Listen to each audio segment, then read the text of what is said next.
Nesse período em que a sociedade brasileira se prepara para voltar às urnas para eleger o presidente da República, em alguns estados, os seus governadores, o programa Argumento está ouvindo os parlamentares para saber deles a opinião sobre o processo de eleições 2014, um balanço sobre esse primeiro turno e expectativas para o segundo turno. E nessa edição, quem conversa conosco sobre o assunto é a senadora Ana Amélia. Senadora, muito obrigada pela sua presença aqui no nosso programa.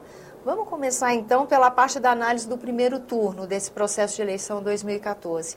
Que avaliação a senhora faz do processo? Nós estamos vivendo uma experiência, eu penso, diferente das outras eleições. É uma eleição mais disputada, com alguns acontecimentos preocupantes.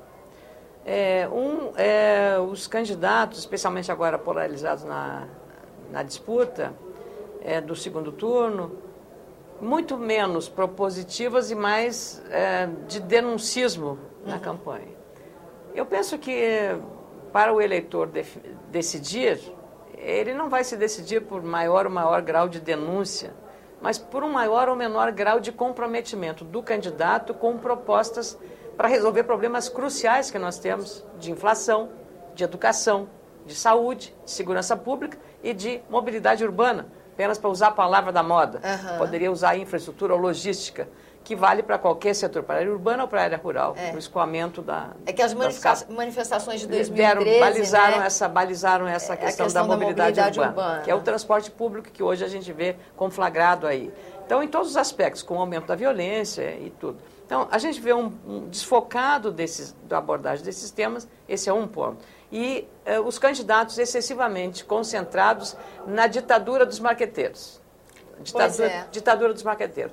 E, de outro lado, pesquisas eleitorais que, nesta eleição de 2014, deram um nó com institutos de pesquisa até bem credenciados, conceituados, errando assim, mas erros indescritíveis, inaceitáveis, né? E que não se justificam, não há explicação razoável para... Então, a gente tem que trabalhar Outra coisa, senador, desculpa interrompê-la, mas aproveitando esse gancho das pesquisas, a senhora não achou quase frenética a constância de resultados nessa eleição? A senhora não achou muito mais frequente? Muito mais. A frequência das pesquisas, eu, por um lado, penso que pode estar provocando que hoje a mídia impressa, que é a que mais apostou, e a mídia eletrônica, com a concorrência com as redes sociais, tenha exacerbado o uso disso como, digamos, atração de eleitores, de leitores e de telespectadores, né? Você vai ter uma pesquisa, então você corre para ver o que a pesquisa vai dizer. Mobiliza uma audiência, um apelo para a compra do jornal ou um apelo para a audiência à rádio ou à televisão. Eu suspeito que possa estar dentro desse aspecto isso. Dá essa impressão mesmo de consumo de produto, de um produto que você vai ter que vender, E uma venda que, claro, numa disputa dessas sempre atrai o eleitor. Agora, aí vamos ter, mas qual é a consequência dessa voracidade, né, da pesquisa? Que é importante, democrático, tudo, mas qual é a importância, qual é o efeito disso? Ela vai artificializar o resultado?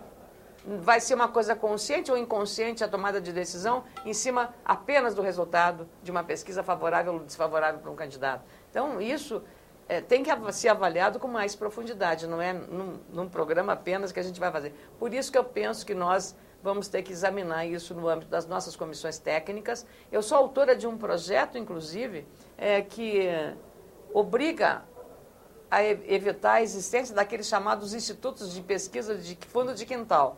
No interior, isso é muito comum.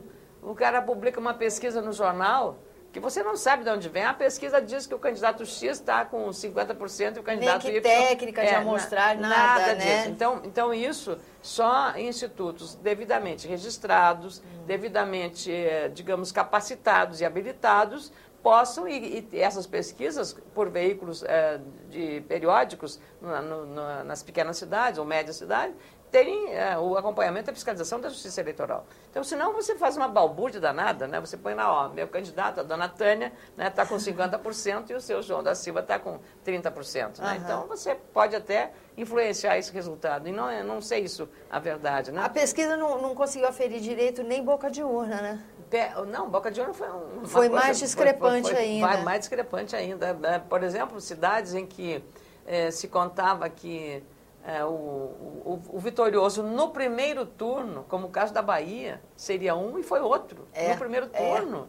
Então, o caso da Bahia é o caso mais exemplar e emblemático para isso. Né? Mesmo no Rio Grande do Sul, eu disputei a eleição, estava sendo uma polarização, evidentemente houve uma tendência, uma alteração, mas isso também, de qualquer modo, ele dá uma... E aí, o que a pesquisa estava falando? O que era? Né? Por que isso? Né? Então, todos esses aspectos. Senadora, número de partidos no Congresso Nacional, o número de partidos aumentou e trouxe de volta até a discussão sobre cláusula de barreira. Como é que a senhora avalia isso? Olha, nós temos aí hoje, não dá nem para contar o tamanho o número de partidos de legendas, né? São mais de 20 partidos, 30 partidos, e vamos ter mais ainda. Se não tivermos Ou seja, o eleitor não tem nenhuma visibilidade da plataforma. Nada. Não tivermos um ordenamento, nós vamos ter aí legendas de aluguel. Legendas de aluguel. E isso é muito ruim para a democracia. Porque quando você fica olhando que na raiz de episódios escandalosos de corrupção está sempre envolvida a questão partidária e a questão da campanha eleitoral, você aumentar o número de agremiações para partilhar desse bolo, nem sempre legal, é um risco maior para a democracia. Então, você imaginou, você já viveu vários processos de escândalo no país. Esta casa mesmo, o Congresso Nacional, protagonizou. Você vem desde o impeachment, você vem CPI dos Correios, você vem mensalão, você vem vários banestado, precatórios, você vem uma série de coisas, imaginando que cada evento desses, no ano seguinte ou na eleição seguinte, as coisas vão melhorar. Elas estão piorando. E aí nós temos que avaliar mais profundamente o que está na raiz disso. O que está na raiz disso. Então, será que é mesmo financiamento público de campanha? Mas aí eu te pergunto, e a pessoa que está sem remédio numa farmácia popular ou não tem atendimento de um hospital, vai aceitar que dinheiro público vá financiar uma campanha eleitoral? Primeiro que vai ser de campanha, ele já tem um fundo partidário, ele não é exclusivamente privado. Exatamente, né? Não é exatamente, isso decorrente disso. Como é que vai ser feita essa administração? Como é que vai ser a repartição desse recurso? Então, nós temos que baratear as campanhas, nós temos que apertar ainda mais o formato. Essas campanhas aí, você vê o quanto se gastou. Olha, assim, é cinema puro, essa produção. Fazer uma coisa muito mais simples, mais singela, do ponto de vista da produção, para evitar essa gastança desenfreada. E a nossa campanha lá foi uma campanha relativamente modesta. Eu fiz isso já em 2010, quando fui candidata. Eu fiz 3.401.000 votos e o gasto total foi 2.900.000 da campanha para o Senado. Agora, para a majoritária, evidentemente, o governo do Estado foi mais, mas, de qualquer maneira, foi restrito ao que se gastou e a primeira a entregar a prestação de contas à Justiça Eleitoral. Eu acho que é dessa forma que você dá uma demonstração de que pode fazer de maneira absolutamente lisa, pagando os fornecedores, sem pedir nenhum tipo de irregularidade na prestação de contas. Os fornecedores têm que ser os primeiros a testemunhar essa lisura no relacionamento. Senadora, o número de votos nulos em brancos ou de eleitores ausentes chegou num número muito expressivo, perto de 30% do eleitorado brasileiro. Como é que a senhora avalia essa informação? Eu acho que isso é uma frustração, uma desilusão do eleitor com o processo político. E ele prefere correr riscos porque ele fica, se ele não justificar a ausência na eleição, se ele quer fazer um concurso público, ele tem os riscos de perder o direito de fazê-lo. Passaporte também, acho que ele Passaporte, uma série de outras. Então, porque o voto é obrigatório, você tem que fazer, você tem que se alistar na Justiça Eleitoral e votar. E é uma inclusão.